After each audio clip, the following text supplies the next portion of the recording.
সংসার শুধুমাত্র শারীরিক সম্পর্ক তৈরি করা ও বাচ্চার জন্ম দেওয়ার জন্য মানুষ সংসার করে না। সংসার একটা অভ্যেস, যা একসাথে থাকতে থাকতে গড়ে ওঠে। একে অপরের সাথে কথা বলতে বলতে, একে অপরকে সহ্য করতে করতে এই অভ্যেস গড়ে ওঠে। সংসার মানে হলো একসাথে থাকতে থাকতে একে অপরের গায়ের গন্ধটা আত্মস্থ করে নেয়া। সংসার মানে হলো মানুষটা মুখের সামনে এসে দাঁড়ালেই মানুষটার মনের ভেতরে কি চলছে সেটা বুঝে ফেলা। সংসার মানে হলো বর অফিস থেকে ফিরলে এক গ্লাস জল রোজই মুখের সামনে তুলে ধরা। সংসার মানে হলো ছেঁড়া বোতাম সেলাই করতে করতে নিজেদের ভেতরে ভুল বোঝাবুঝিগুলো মাঝে মধ্যে সেলাই করে নেয়া। সংসার মানে হলো অ্যাডজাস্টমেন্ট, তোমার আমার থেকে আমাদের হয়ে ওঠা। সংসার মানে মাছের ঝোলে নুন বেশি হলেও চুপচাপ হাসি মুখে খেয়ে ফেলা। সংসার মানে হলো রোজই বিছানার উপরে রাখা নিজের পার্টনারের ভেজা টাওয়ালটা মেলে দেয়া। সংসার মানে হলো বিয়ের ডেট, একে অপরের জন্মদিনের তারিখ ভুলে গেলেও মানিয়ে নেয়া।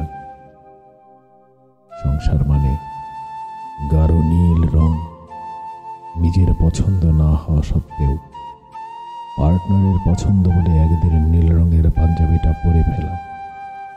আবার তেমনি শাড়ি পরতে একটু ভালো না লাগলেও এক দুটো দিন নিজের পার্টনারের পছন্দের গুরুত্ব দিয়ে একটা লাল টকটকে শাড়ি পরে পার্টনারের সামনে এসে দাঁড়ানো। সংসার হলো একটা প্রতিজ্ঞা, যার ভেতরে মান, অভিমান, রাগ, ক্ষোভ, দুঃখ, ব্যথা সবই থাকবে, কিন্তু দিনের শেষে একে অপরের মুখের সামনে ভাতের থালা তুলে দেওয়ার প্রতিজ্ঞাটা একে অপরকে করতে হবে। সংসার মানে হলো মাসের শেষে টাকা পয়সার হিসেব করতে করতে একটা দীর্ঘশ্বাস ফেলে স্ত্রীকে জড়িয়ে ধরে বলা, আজ তোমার কোলে মাথা রেখে ঘুমাবো, আজ আমায় একটু ঘুম পাড়িয়ে দাও। সংসার মানে হলো মাঝরাতে বরকে ঘুম থেকে তুলে শিশির ভেজা রাস্তায় হাঁটতে যাওয়ার বায়না ধরা। সংসার করা সহজ, কিন্তু একটা সংসারকে প্রতি মুহূর্তে যাপন করা সহজ নয়। সংসার মানে হাজারো বাস্তবতার মধ্যেও একবার অন্তত ফোন করে জিজ্ঞেস করা, খেয়েছ?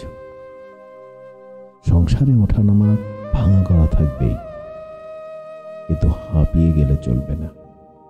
একে অপরকে মানিয়ে নিতে হবে, একে অপরের সমস্যায় পাশে থাকতে হবে, একে অপরকে সাহস যোগাতে হবে।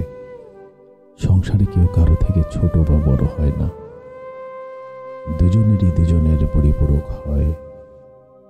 তাই সংসার করতে গেলে একে অপরকে সমান সম্মান ও শ্রদ্ধা বড্ড জরুরি।